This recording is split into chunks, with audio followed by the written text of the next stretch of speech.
mbokk yi asalaamaaleykum maa ngi nuyu ñëpp ni ñuy déglu mbas mi bi mu duggsee ci réew mi depuis le 2 mars président de la république daf ci jël ay mesures yu am solo benn bi bu njëkk bi moo doon mu proclamer état d'urgence wax ne également nañ def couvre-feu maanaam tere génn beeg doxantu bi bu 20 heures jotee ba 6 heures du matin man en tant que ministre de l'intérieur yeneen mesures yëpp man maa ko doon jël pour fexe ba loolu président bëgg muy rythme progression maladie bi bu mu gaaw bu fekkente ne mënuñu ko arrêter loolu moo taxoon ñu tere woon lépp lu jëm ci manifestation wala rassemblement tere woon également ñuy jaay ci débit de boisson yi ci marché yi ci terrain de sport yi ci lieu de culte yi maanaam fépp fi nga xam ne fii nit ñi dañ fa daan nekk di dajale di jaamu yàlla. obligation également di takk masque bokkoon aussi ci mesures yu ñu jëloon suma collègue ministre des transports jëloon également ay mesures yu jëm ci transport bi. bi nga xamee ni bii assemblée nationale jox na président benn loi d'habilitation maanaam mu jox ko possibilité mu jël ay ordonnance président defoon na prorogation état d'urgence bi le 3 avril le 3 mai ak le 29 mai mooy bi ci mujj bi nga xamee ni bii président wax na ak askan wi le 11 mai mu jëloon ay mesures pour ñu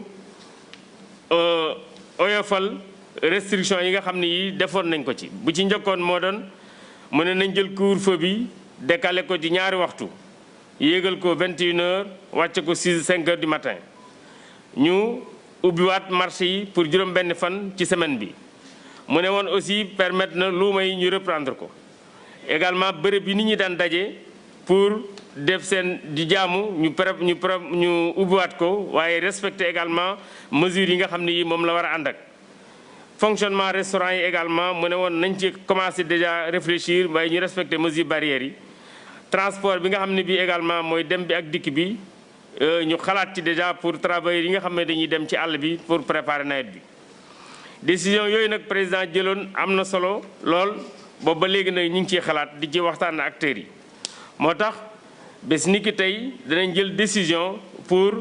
yombalal dem bi ak dikk bi maanaam tere bi ñu ci daan def. ci réew mi yëpp danañ ko bàyyi nit ñi danañ mën a dem danañ mën a dikk waaye danañ yëkkati aussi couvre-feu bi léegi au lieu muy tàmbali 21 heures 23 heures maanaam 11 heures ci guddi lay tàmbali ba 5 heures du matin. gare routière yi danañ reprendre pour transport urbain ak transport interurbain waaye gannaaw couvre-feu bi am na ba léegi am na waxtu boo xam ne bii ministre des transports dana ci waxtaan ak gare routière yi pour que surtout interurbain yi pour que ñu mën a tëj gare routière yi. réunion yi nga xam ne aussi tere woon nañ ko ci endroit public yi ak privé danañ ko reprendre restaurant yi également danañ reprendre salle de sport yi aussi danañ permettre ci salle de sport yi nit ñi di def seen activité ci casino yi ñoom aussi danañ am mesure d'assouplissement yi waaye danañ respecter également distanciation yi ak mesure d'hygiène yi. gouvernement bi comme ni mu ko dalee def boobu ba léegi ni mi ngi continuer di déglu population yi pour fexe ba relance économique bi nga xam ne président wax na ko ñu dund ak virus bi te jël suñu matuwaay ñu continuer ci. waaye nag loolu lépp dafa li muy ànd mooy port de masque bi nga xam ne bii moom ala kulli haal mënut a ñàkk ci bërëb yi nga xam ne nit ñi dañu fay daje ci transport yi distanciation bi nga xam ne bii également. maanaam s'orienter bi ñuy digal nit ñi loolu aussi ba léegi mi ngi fi te it dañ ci yokk lenn bëgg nañ transport yi nga xam ne danañ koy reprendre rawatina transport interurbain bi oto bu ciy dugg bu ne ñu booy départ ci gare routière def li ñuy wax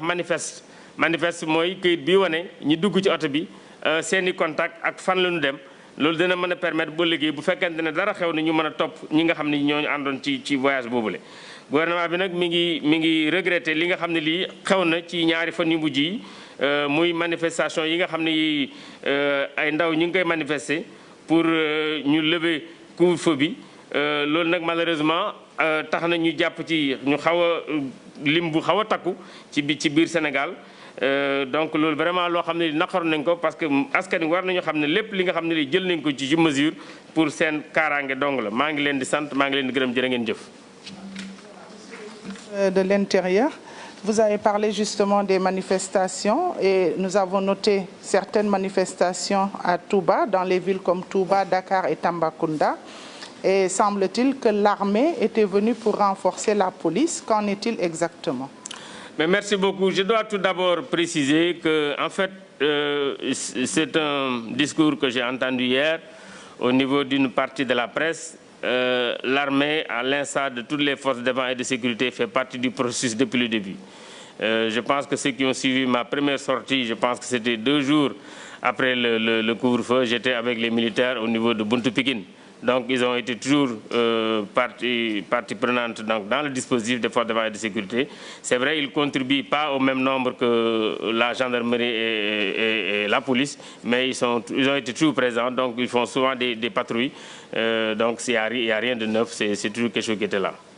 Je tenais à le dire. Bon, c'est également important, c'est dans les nouvelles mesures. Bëggoon naa wax rek que ne armée dégg naa démb ci benn parti presse bi ñuy wax ne dañoo leen a woo démb pour ñu jàppale force de défense et de sécurité. Couvre-feu bu amee état d'urgence bu amee force de défense et de sécurité yëpp dañuy ànd ak ministère de l'Intérieur pour appliquer mesures yi. Armée depuis le premier jour mi ngi ci ni ci gendarmerie nekkee ak police nekk ci peut-être différence bi rek mooy gendarmerie dafa am secteur boo xam ne bii naka jekk moom moo koy gérer police am secteur boo xam ne bii naka jekk moo koy gérer lii nag bu amee armée moom day faral def patrouille donc ñi nga xam ne ñi gisoon nañ ma ci sortie bi ma defoon ci ñaari fan foog naa ne après couvre-feu bi gisoon nañ que ne daje woon nañ ak armée keroog ci buntu Pikine ak ci yeneen bërëb yoo xam ne yi ñoom ñi ngi ci woon pour sàmm couvre-feu bi. Alors, avec les nouvelles mesures, vous avez énuméré certains services qui vont réouvrir. Comment va se faire le suivi pour pousser les Sénégalais à respecter justement les mesures barrières puisque le Covid est toujours là? Bon, d'abord, c'est vrai, comme vous l'avez dit, on a décidé donc, de la reprise économique. Il y a certains secteurs que tout le monde connaît qui ont été très touchés.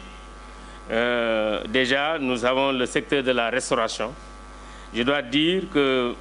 samedi passé, j'avais instruit le préfet de Dakar de rencontrer les acteurs pour discuter avec eux donc des modalités de reprise. Ils ont eu une réunion avec une présence d'une 40aine d'acteurs. Donc à l'issue de cette rencontre, les différents acteurs, avec le préfet, ont convenu d'une reprise. Donc, mais en respectant les mesures barrières, la distanciation. Ça dit qu'aujourd'hui, dans les restaurants, il y aura peut-être moins de tables. Dans les restaurants, il y aura peut-être dans une table, peut-être moins de personnes par rapport à ce qu'on a l'habitude de connaître. Ça veut dire également dans les restaurants, les restaurateurs ont accepté de présenter les menus autrement. C'est-à-dire au lieu de présenter des papiers qui peuvent être également des véhicules, ils veulent en tout cas le faire de façon électronique. C'est important, il y a également certaines dispositions. Je ne suis pas un expert en restauration, mais j'ai remarqué comme tout le monde que souvent les buffets sont des lieux de rencontre où il y a beaucoup de monde. Donc tout ça, c'est des dispositions que les restaurateurs ont accepté de prendre. Il est important quand même que je précise que pour l'instant, nous n'avons pas accepté l'ouverture des bars. Nous avons juste accepté l'ouverture des restaurants, distanciation physique, l'ouverture des salles de sport. Salles de sport, je dis bien, le sport dans les plages, c'est également interdit. Les salles de sport, on autorise parce que c'est également des endroits où on peut respecter la distanciation physique et les mesures d'hygiène. Il en est de même également pour les casinos. Alors, est-ce qu'il y a des sanctions qui sont prévues pour les éventuels récalcitrants? Les sanctions existent depuis 1965. La loi, c'est une loi de 65, il n'y a rien de neuf. Et les sanctions prévoient des amendes, tout simplement, des amendes forfaitaires. Pour ceux qui ne respectent pas toutes les mesures réglementaires qui sont prises. D'accord. Monsieur le ministre, ndax mën nga ci dellu si ci wolof ci nouvelles mesures yu ñu jël naka ngeen di def pour que sénégalais yi mën a respecter gestes yi et puis bu fekkente ne am na ñu ko respecté wul est-ce que am na ay sanctions yu ñu ciy jël. waaw mesures yu ñu jël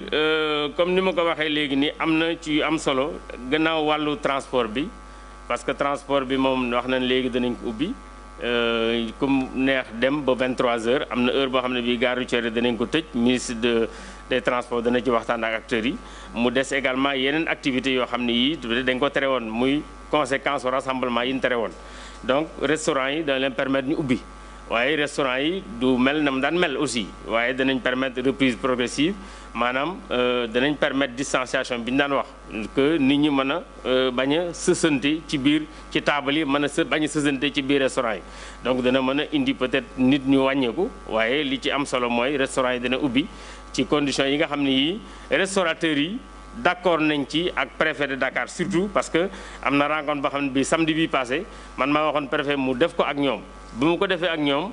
ci rencontre bi ci la ñu waxtaan juboo nañ ci li ñu juboo ci kàddu mooy na nit ñi ci biir taabal yi wala ci restaurant yi s'orienté maanaam s'orienté distanciation bi ñuy wax nañu fexe ba restaurant bi carte yi nga xam ne dañ ko daan teg